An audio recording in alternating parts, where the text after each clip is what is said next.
deep in the forgotten hollows of eastern Kentucky, where the mountains rise like ancient guardians, and the fog clings to the valleys like secrets too heavy to lift, there existed a family that time itself seemed determined to hide. It was 1994 when social workers first stumbled upon what would become known as the Harper case. A discovery that would shake the foundations of everything they thought they knew about isolation, survival, and the devastating price of bloodline preservation. The Appalachian Mountains have always harbored stories that polite society prefers to ignore, but nothing could have prepared investigators for what they found that cold November morning. They followed a dirt road that hadn't appeared on any map since 1952. Martha Louise Harper was 17 years old when authorities removed her from the only home she had ever known.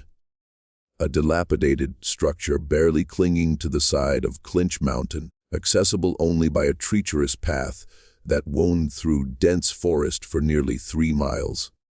She was the youngest of 9 children born to a family that had lived in complete isolation for over 4 generations. The Harper family tree wasn't a tree at all. It was a twisted circle that folded back onto itself again and again, creating a genetic spiral that defied the most basic laws of human reproduction. Brothers had taken sisters as partners. Cousins had produced children with cousins, so closely related they shared the genetic markers of full siblings. And Martha Louise was the living result of this catastrophic biological experiment.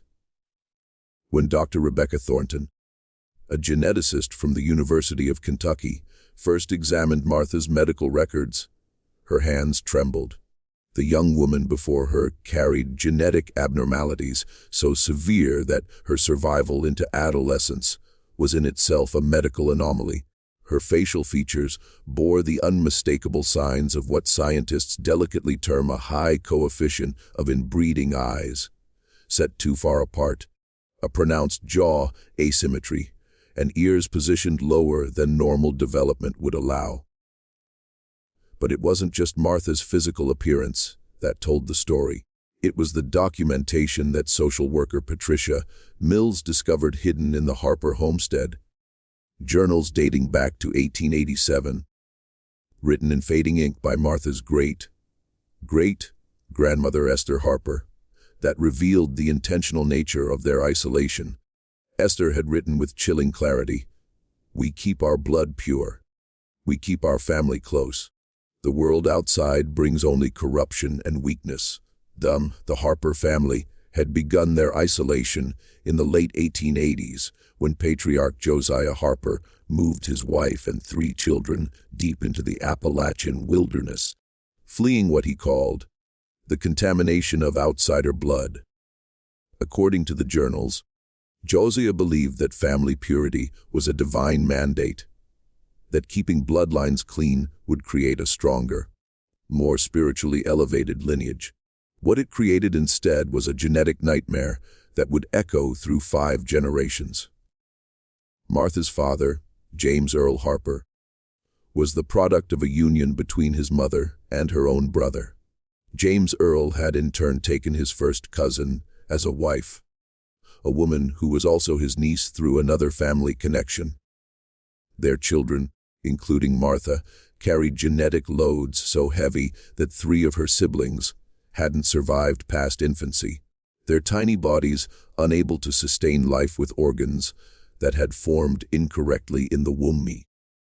The mountain community of Harlan County had whispered about the Harpers for decades, but the family's extreme isolation had kept them beyond the reach of intervention. Local residents spoke in hushed tones about the Harper young guns, children who rarely appeared in town, who seemed to move with difficulty, whose speech was slurred and incomprehensible to outsiders. When authorities finally intervened in 1994, it wasn't because of concern for the family's well-being. It was because a hiker had gotten lost and stumbled upon the Harper property, witnessing conditions so disturbing that he contacted the state police within hours of his escape from those woods. Officer Daniel McCarthy still remembers that day with a clarity that haunts him. "I've seen poverty," he told reporters years later. "I've seen neglect. But what I saw in that house wasn't just poverty. It was like stepping into a different century, a different world, where the normal rules of human society had been suspended entirely. The house itself was a structure of rotting wood and rusted metal, patched together with materials scavenged from the forest. Inside, 9 people lived in 3 rooms with no running water, no electricity, and no connection to the outside world beyond occasional trips to town for bare necessities. The smell alone was enough to make hardened law enforcement officials retreat to the yard to compose themselves. But it was the family dynamics that truly disturbed the investigators. The children, ranging in age from 4 to 17, showed clear signs of severe developmental delays. Most couldn't speak in complete sentences. Several displayed physical deformities that made movement painful and difficult, and their eyes held a quality that Patricia Mills would later describe as empty of hope, as if they'd never known there was supposed to be something more to life. Martha Louise was different. Despite her physical challenges, despite the genetic burden she carried, there was something in her gaze that suggested intelligence trapped behind layers of isolation and deprivation. When Patricia approached her that first day, Martha didn't run like her siblings. She stood still, watching with an intensity that was almost unnerving. "Or you here to take us away?" Martha asked, her words slow and carefully formed, as if each syllable required tremendous effort. Patricia nodded, unable to speak past the lump in her throat. Martha's response would stay with Patricia forever. "Took you long enough."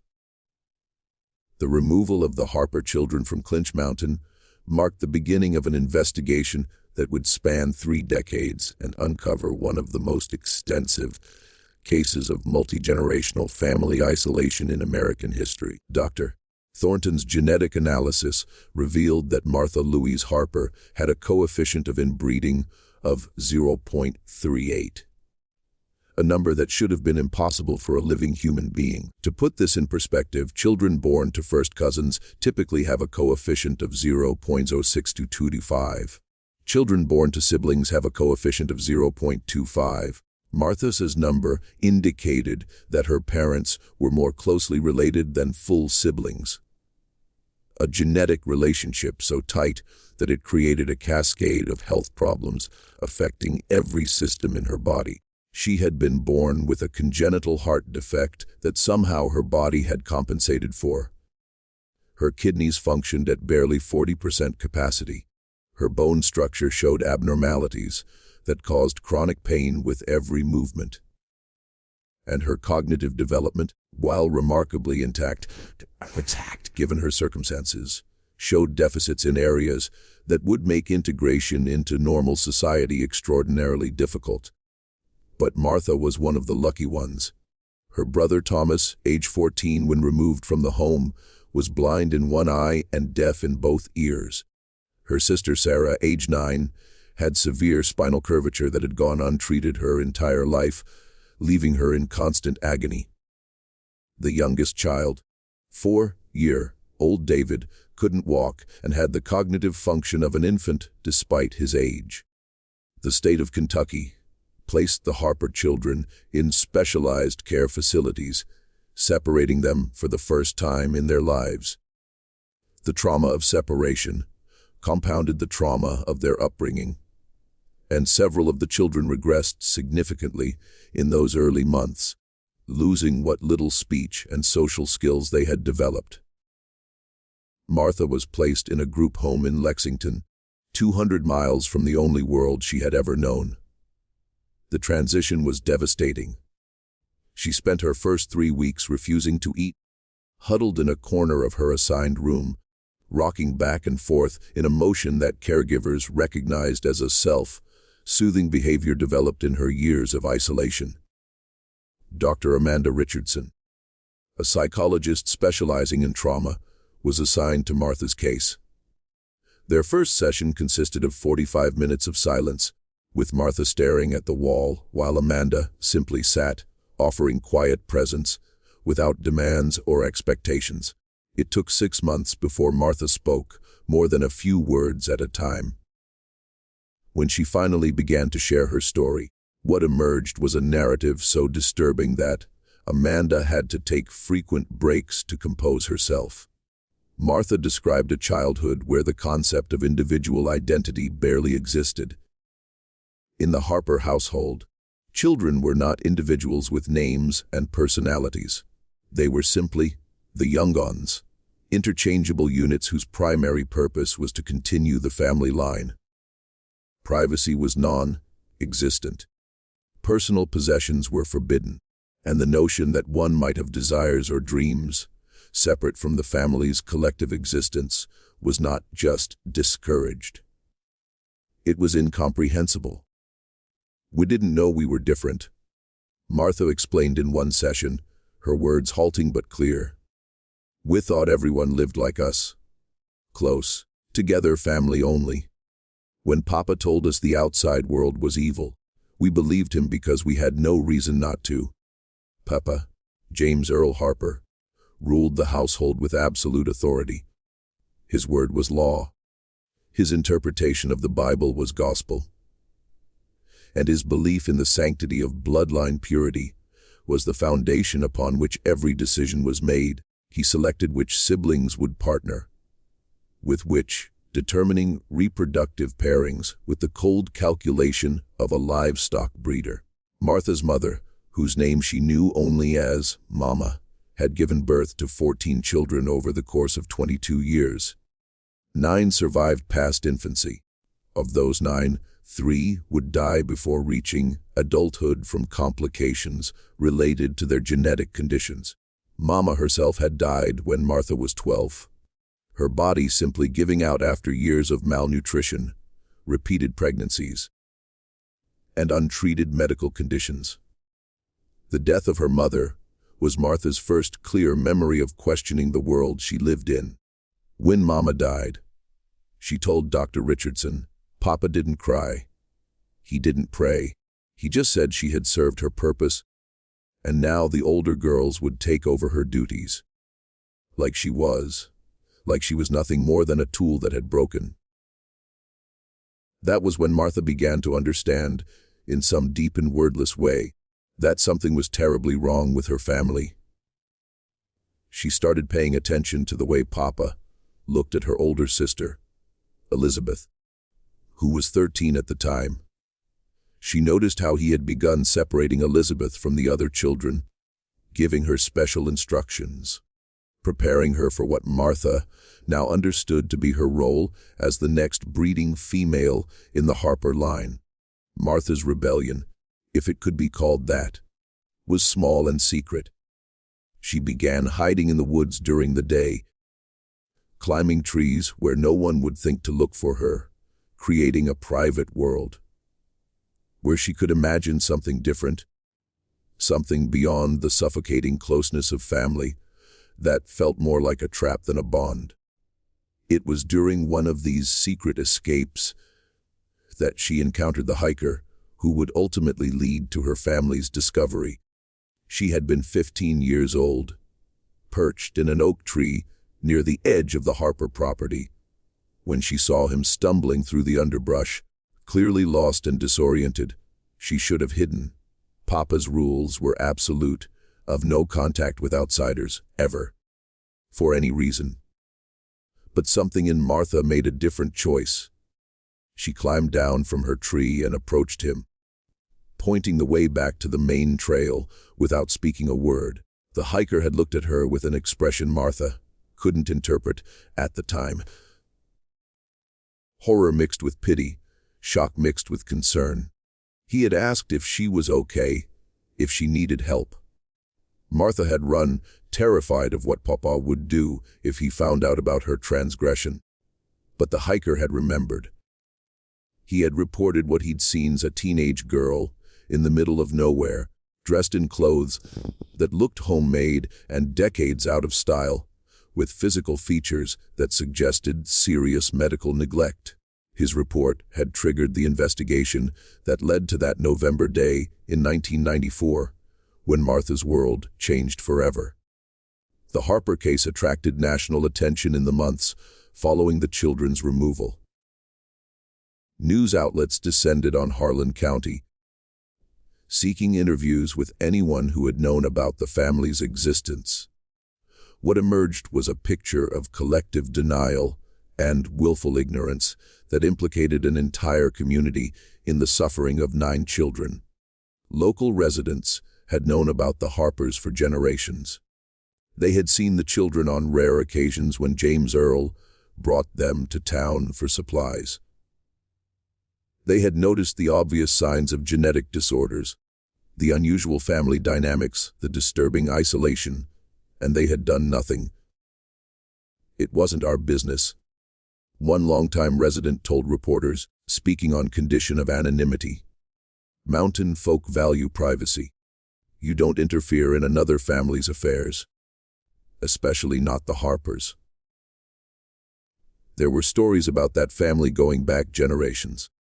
People knew to keep their distance, but the price of that distance was measured in the broken bodies and stunted lives of children who had never been given a choice about the circumstances of their birth or upbringing. Martha's testimony to investigators revealed that the Harper family's isolation was maintained through a combination of fear, religious indoctrination, and deliberate geographical remoteness. James Earl had taught his children that the outside world was filled with demons and corruption, that anyone who left the family would be struck down by divine punishment, that their only safety lay in remaining together, remaining pure, remaining hidden. The family survived through a combination of subsistence, farming, hunting, and occasional trading of handmade goods in town. They grew vegetables in a small plot cleared from the forest, kept chickens for eggs, and relied on wild game for protein. Medical care was non-existent. When children were born with obvious deformities or health problems, they either survived through sheer chance or they didn't. There was no middle ground, no intervention, no mercy. Martha described watching her younger brother die from what was likely a treatable infection when she was 8 years old. "He cried for 3 days, she said, her voice flat with the emotional numbness that comes from trauma too great to fully process. "Papa said, if God wanted him to live, he would live. If God wanted him to die, no doctor could save him. So we just waited, and he died." The investigation into James Earl Harper revealed a man who was himself the product of multiple generations of consanguineous relationships. His own cognitive function was impaired, his understanding of the world limited by a life spent entirely within the confines of family doctrine. When questioned by authorities, he showed no remorse, no understanding that he had done anything wrong. "I kept my family pure," he insisted during his police interview. "I followed the old ways, the ways my daddy taught me, and his daddy before him. There's no sin in keeping family close. It's the world that's wrong, not us." James Earl Harper was ultimately deemed incompetent to stand trial due to his severe intellectual disabilities, themselves a result of his genetic heritage. He was placed in a state facility where he would spend the remaining 8 years of his life before dying of heart failure at age 53, his body ravaged by the same genetic burden he had passed on to his children. Meanwhile, Martha and her siblings faced the monumental challenge of adapting to a world they had been taught to fear and avoid. For most of the children, the transition proved impossible. The severe developmental delays, combined with the trauma of separation and the challenge of learning to function in modern society, meant that institutional care would be their reality for life. But Martha was different. despite everything working against her. Despite the genetic lottery she had lost before birth, despite the isolation and deprivation of her formative years, something in Martha Harper refused to give up. She worked with her therapists, struggled through remedial education, learned to navigate social interactions that felt alien and terrifying. Dr. Richardson would later describe Martha as one of the most resilient individuals she had ever encountered. She had every reason to give up. Dr. Richardson explained in a documentary about the case. Her body was failing her. Her mind had been filled with lies and fear, and she was trying to learn in months what most people spend 18 years developing. But she kept trying. Every single day, she kept trying. By 1997, 3 years after her removal from Clinch Mountain, Martha had learned to read at a 6th grade level. She could write her own name, perform basic mathematics, and engage in simple conversations about topics beyond her immediate experience. These achievements, modest by typical standards, represented a monumental victory over the circumstances of her birth. It was during this period that Martha began to speak more openly about her experiences, contributing to research studies about the effects of extreme isolation and consanguinity on human development. Her willingness to share her story, painful as it was, helped scientists better understand the profound impact of both genetic and environmental factors on human potential. But Martha harbored a secret that she hadn't shared with anyone, not even Dr. Richardson. Before she was removed from the Harper homestead, before the authorities came, she had hidden something in the woods, near her family's property. Journals and documents that her great-great-grandmother Esther had written, materials that Martha had discovered as a child and secretly read over the years. These documents contained information that would change everything researchers thought they knew about the Harper family. And Martha was waiting for the right moment to reveal them. If you're watching this story and feeling the weight of Martha's struggle, comment below. Martha deserved better. Let her story be heard. Let it matter, because silence is what allowed this to happen in the first place. The year 2024 marked 30 years since Martha Louise Harper's removal from Clinch Mountain. She was now 47 years old, living in a supervised apartment in Lexington with part-time support from social services. Her health remained fragile. The genetic burden she carried ensured that every day was a struggle against her own body's limitations. But she was alive. And, more importantly, she was ready to tell the complete truth about her family's history. Martha contacted Dr. Rebecca Thornton, the geneticist who had first examined her 3 decades earlier, and requested a meeting. Dr. Thornton, now semi-retired, but still actively researching genetic disorders, agreed immediately. She had followed Martha's progress over the years with a mixture of professional interest and personal admiration for the young woman's tenacity. When they met at a quiet cafe in downtown Lexington, Martha carried a weathered backpack that she placed carefully on the table between them. "I need to show you something," Martha said, her speech still slow but much clearer than it had been in 1994. "Something I should have shared a long time ago, but I wasn't ready. I needed to understand it myself first." From the backpack, Martha withdrew a collection of journals wrapped in plastic to protect them from moisture and decay. These were the documents she had hidden in the woods 30 years ago, recovered during a secret trip back to the mountain in 2010 with the help of a trusted social worker. Dr. Thornton's hands shook as she opened the first journal.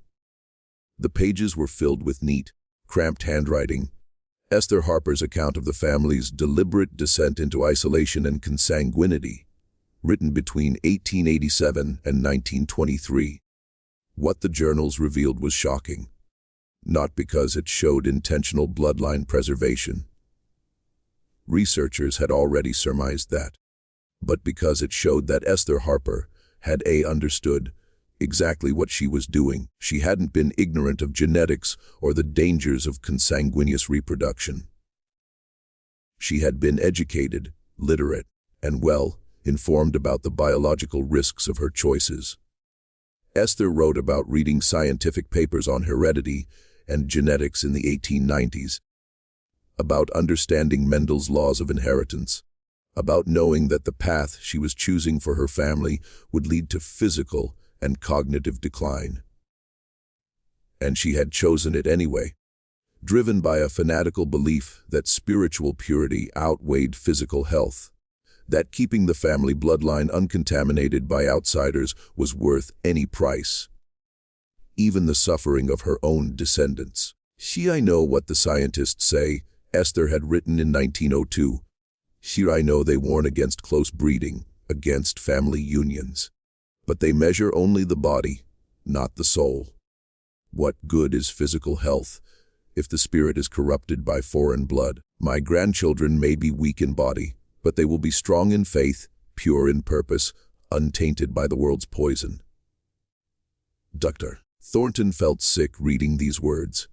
Esther Harper had made an heirs-informed choice to condemn multiple generations to suffering, disability, and early death in service of an ideology that valued abstract purity over human well-being.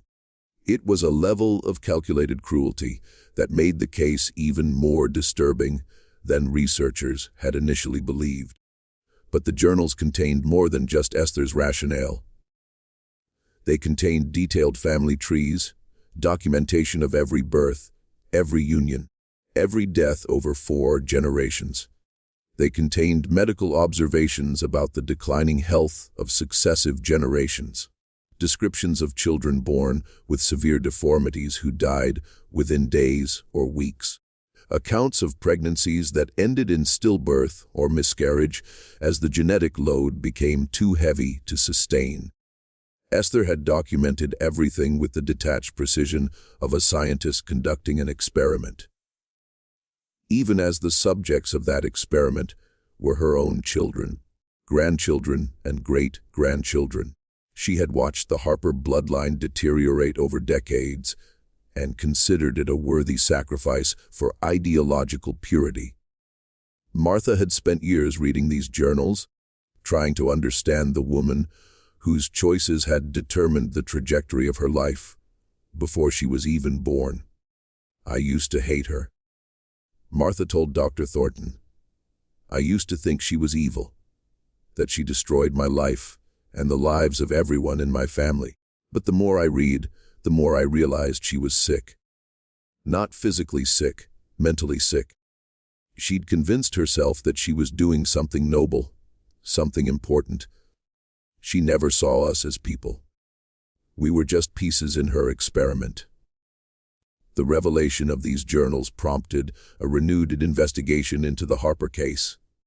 Genealogical researchers used Esther's documentation to trace the family tree back to its origins, revealing that the Harpers had once been a prosperous farming family in Virginia before Josiah Harper's religious fanaticism drove them into the mountains. The genetic analysis was updated with modern techniques, revealing that the Harper family had accumulated deleterious recessive alleles at rates unprecedented in documented human populations. Every member of the family carried genetic variants associated with numerous serious health conditions. The miracle wasn't that so many Harper children had died young. The miracle was that any had survived at all. Martha's own genome became a subject of intense study. With her permission, scientists found that she carried variants associated with at least 17 different genetic disorders, any one of which could have been fatal if circumstances had been slightly different. Her survival was attributed to a combination of luck, natural selection of the least harmful genetic combinations, and what one researcher called sheer biological stubbornness. But the most significant revelation from the journals was Esther's prediction about the family's future. In her final entry, dated 1923, just before her death at age 71, she had written, "I know this path leads to extinction. I know that in 3 or 4 more generations the Harper line will end, unable to sustain itself. But it will end pure, untainted, faithful, and that is enough. That is everything." Esther had known her ideology would destroy the family. She had known, and proceeded anyway, valuing her abstract ideals over the lives of her descendants. It was a level of ideological zealotry that made Martha's survival and recovery all the more remarkable. "She tried to break us," Martha said, her voice strong despite the emotion behind the words. "She tried to turn us into something less than human, just tools for her sick vision, but she failed. I'm still here. I'm still a person. I'm still human, no matter what my genetics say." The public release of Esther Harper's journals in 2024 reignited the national interest in the Harper case and sparked broader conversations about the intersection of ideology, isolation, and human rights in America's rural communities. Martha found herself at the center of media attention once again, but this time she faced it with 30 years of growth, therapy, and self-understanding behind her. She agreed to a series of interviews in which she spoke candidly about her childhood, her struggles with adaptation, and her determination to create a life that honored the siblings and cousins who hadn't survived, who hadn't gotten the chance she had to escape the legacy of Esther Harper's cruelty. "People ask me if I'm angry," Martha told one interviewer. "Of course I'm angry. I'm angry that my brothers and sisters died for nothing. I'm angry that my mother suffered and died believing she was serving some holy purpose. I'm angry that I live every day in a body that hurts, because someone 100 years ago decided their ideas were more important than their grandchildren's lives. But anger isn't all I am. I'm also grateful. I'm grateful I survived. I'm grateful I got out. I'm grateful I learned that family doesn't have to be a prison." Martha had maintained contact with 2 of her surviving siblings, Thomas, now living in a care facility in Louisville, and Sarah, who had died in 2015 from complications related to her spinal condition. The other siblings had either passed away or remained too impaired to maintain relationships beyond their institutional settings. The Harper property on Clinch Mountain had been abandoned since 1994, slowly reclaimed by the forest. In 2024, Martha made one final journey to the place of her birth, accompanied by Dr. Thornton, Dr. Richardson, and a documentary crew capturing the 30th anniversary of her rescue. The house had collapsed in on itself, the rotting wood finally surrendering to time and weather. Trees grew through what had been the main room. Vines covered the rusted metal roof. Nature was erasing the physical evidence of the Harper family's existence, returning the land to wilderness as if the tragedy that had unfolded here had never happened. Martha stood in front of the ruins for a long moment, her eyes scanning the remnants of her childhood. "This place took everything from me," she said quietly. "My health, my childhood, my family. It almost took my life. But it didn't take my humanity. That's the one thing Esther Harper couldn't destroy, no matter how hard she tried." She walked to a spot near, where she had hidden the journals 30 years earlier, and planted a small oak sapling, a living memorial to the family members who had died in service of someone else's toxic vision. "They deserved better," Martha said, her hands gentle as she patted soil around the young tree's roots. "They all deserved so much better than what they got." A documentary about Martha's story, titled "Of Legacy of Purity," aired in late 2024 and won numerous awards for its unflinching examination of ideological extremism, genetic consequences, and the resilience of the human spirit. Martha donated all proceeds from the documentary to organizations working to identify and assist isolated communities and families at risk of similar situations. Dr. Thornton published a comprehensive study of the Harper case in a leading genetics journal, using it to advocate for better public health outreach in rural communities and improved education about the dangers of consanguineous reproduction.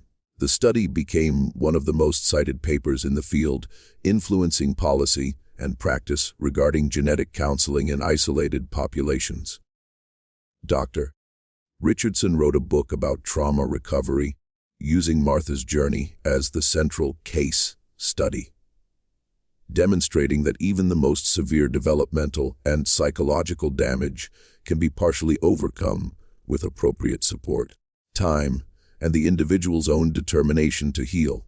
Martha herself became an advocate for children in isolated or high-control family situations, speaking at conferences and training sessions for social workers and law enforcement about the warning signs of extreme isolation and the importance of intervention, even when communities resist outside involvement. The thing about secrets, Martha told audiences, is that they only have power when we keep them. Esther Harper wanted her family's purity to be a secret, something hidden from the world. But secrets are what allowed the suffering to continue for generations. When we shine light on these dark places, when we tell the truth about what happened and why it was wrong, we take away the power of the people who use isolation and ideology to hurt others. In 2025, Martha celebrated her 48th birthday. Surrounded by friends she had made over 3 decades of life outside the Harper compound, social workers, therapists, fellow survivors of trauma, and people who valued her for who she was, not what her genetics said she should be. Her health remained fragile. Her body carried the permanent marks of her genetic heritage. But her spirit, against all odds, had proven stronger than the ideology that tried to break it. The oak tree she planted on Clinch Mountain began to grow, its roots pushing deep into soil that had witnessed too much suffering, its branches reaching toward light. A living testament to survival and renewal. If you've watched this story all the way through and felt Martha's pain, her strength, her triumph against impossible odds, do me a favor.